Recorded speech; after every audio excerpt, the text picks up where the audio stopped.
Ya, ini terlihat cukup sederhana, tapi belum tentu kita itu mampu dan bisa, karena memang di sini dibutuh ketelitian, terus kesabaran, gitu loh. Karena prosesnya pun masih menggunakan alat-alat yang cukup sederhana, yaitu sebilah golok, terus kemudian yang ditopang oleh beberapa besi yang disandarkan pada balok.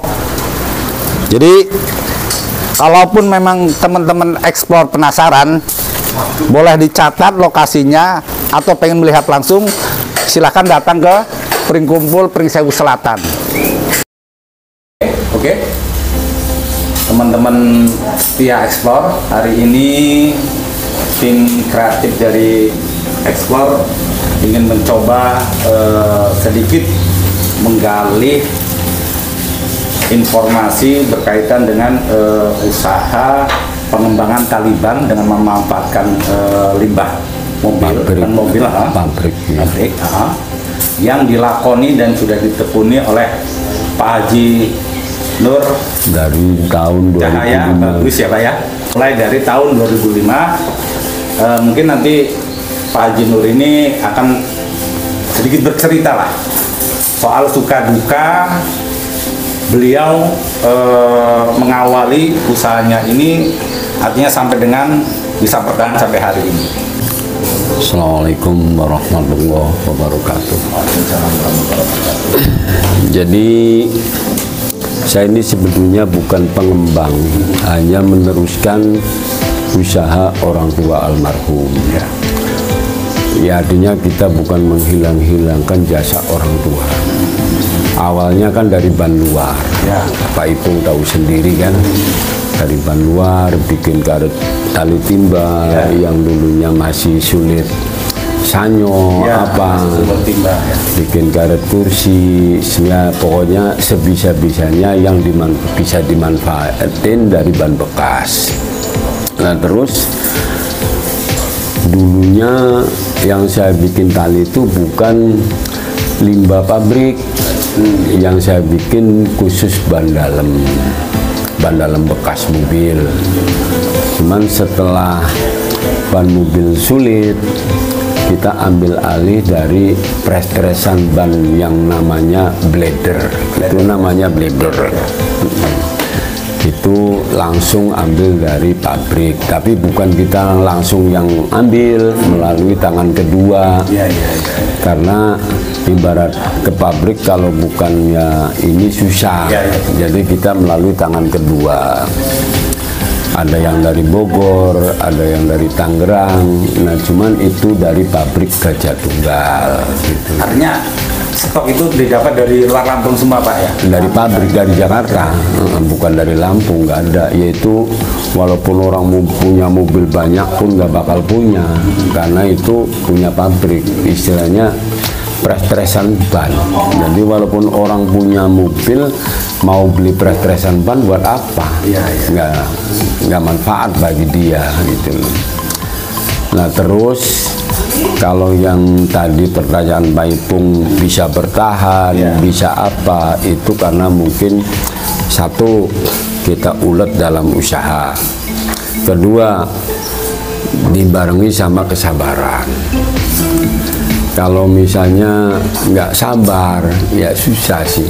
Dalam hal apa aja kalau nggak dibarengi kesabaran susah. Ketiga, yaitu apa yang saya omongin tadi, kita harus saling percaya sama orang gitu. Kalau nggak percaya sama orang ya mau tidur dipikirin, kita di Jawa dipikirin, maklum hasilnya kita kan masih pulang pergi ke Jawa. Kita di sini hanya sebatas ibaratnya bahasa kasarnya merantau, ngumpulin duit, udah banyak pulang gitu loh, udah dapat pulang ke Cirebon, karena keluarga kita ada di Cirebon semua gitu. Kalau usaha ini Pak mulai dirintis tahun berapa Pak? Kalau kata almarhum. almarhum itu dari tahun 65. 1965. Kata bapak. Lah kalau saya ke sini mulai usaha 87. Oh, 1987 artinya sudah mulai Pak Haji ya. Ya bukan kita, artinya ikut orang tua, orang tua lah ya. cuman ikut mengembangkan gitu loh, 87 itu. Terus Pak, untuk hasil produksi itu pemasarannya kemana aja Pak? Pemasaran ya alhamdulillah kadang-kadang di rumah aja, tapi ya kita nggak pungkiri tadi sampai ke Boncowarno, ke Kalirejo, kalau misalnya Artinya masih lokalan Lampung aja ya? daerah Kota Agung, paling Wonosobo gitu, artinya alhamdulillah masih kejangkau kita di Lampung aja. Lampung pun ya nggak jauh-jauh, kitanya di batas Lampungan sini aja, bukan nyampe ke Liwa. Ya ada barang ini sampai ke Liwa, ke Palembang, teman kan bukan saya yang Oh, bukan dari sini. Ya dari sini, cuman bukan Cuman lewat orang. lewat orang. Istrinya gimana Pak Haji? Kita nitip dulu. Belanja dia ke sini belanja. Oh, belanja langsung. Dari cash berarti ya? Ya ada yang tempo, ada yang artinya kita usahalah sama saya. Ada yang Pak minta tolong, kita lagi nggak ada duit, tempo seminggu, ya udah, artinya begitu aja. Nah, terus kalau menurut Pak Haji sendiri, artinya sudah coba menggeluti usaha Taliban ini dari semenjak 1978 tadi Pak ya? 87. Oh, 1987.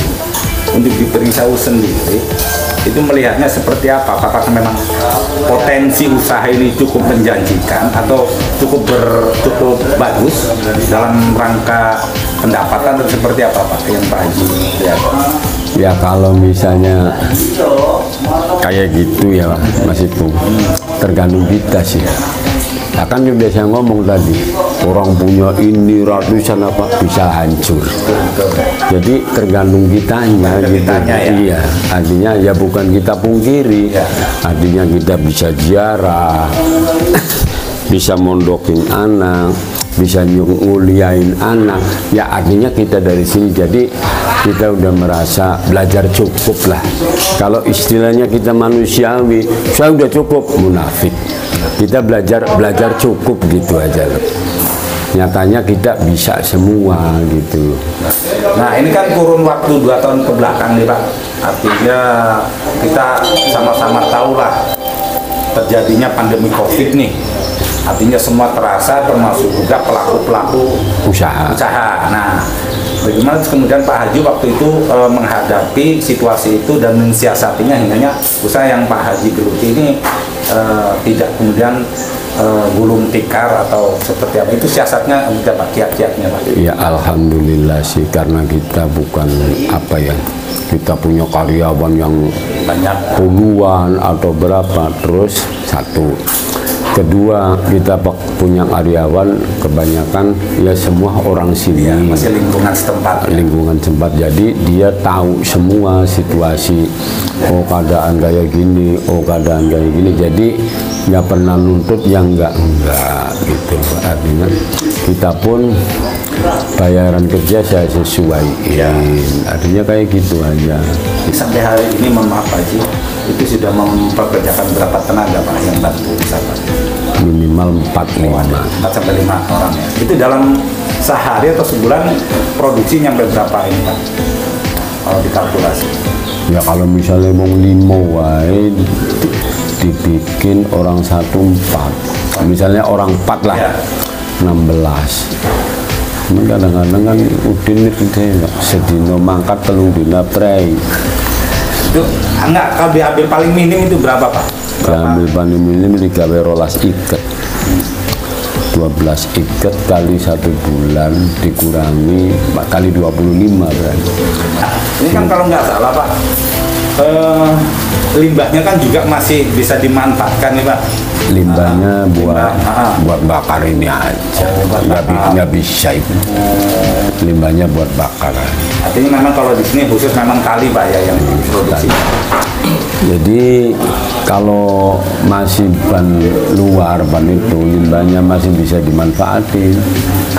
Misalnya digiling, siapa sih yang nggak tahu manfaatnya buat apa, cuman digiling, di apa masih bisa.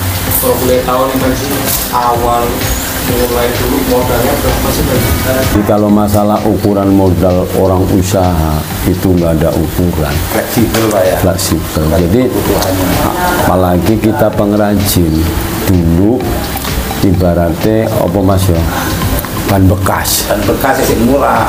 Artinya waktu itu aku tuku ban 500 rupiah, ban truk.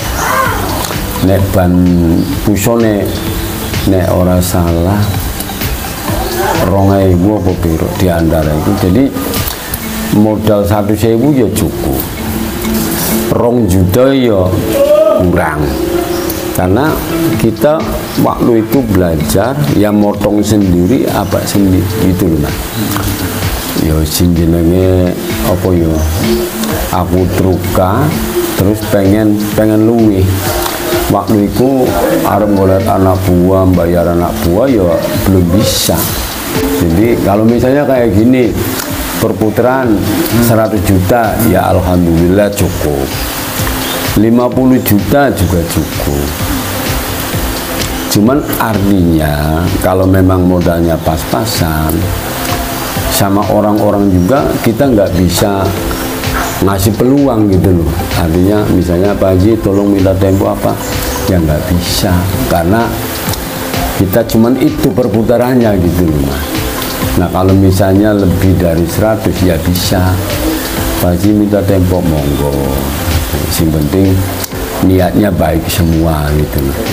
Sekarang pendapatan sekarang ya Pak Haji, yang omset misalnya per hari itu berapa Pak Haji?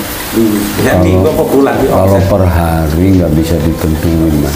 Kalau misalnya kita dibikin dalam 1 bulan, dalam 1 bulan kotor ya digawe 40 kotor 40 juta ya bisa dalam 1 bulan, 40 30. Nah kalau masalah keuntungan, kalau barang ini nggak jaminan harus sekian gitu Mas itu. Jadi kadang-kadang ini toko barang yang rusak ya, karena maklumi kita yang ambil itu, kita yang diambil itu barang limbah ya. Jadi malu yang banyak yang foto siapa ya rugi sih enggak, cuman artinya balik-balik modal pun udah alhamdulillah. Usaha yang digeluti ini memang memanfaatkan limbah ban, kemudian diproses secara manual dengan peralatannya juga cukup sederhana menjadi tali, dan menggunakan atau memanfaatkan pekerja yang masih juga warga setempat atau anak muda setempat. Jadi kunci kenapa kemudian Pak Haji Nur Cahya Bagus ini bisa bertahan di sini sampai ini adalah satu, yaitu keuletan, kesabaran, Kepercayaan dan kepercayaan terhadap anak tua. Oke guys, kapan waktu lagi? Tunggu tayangan-tayangan eksklusif selanjutnya. Wassalam.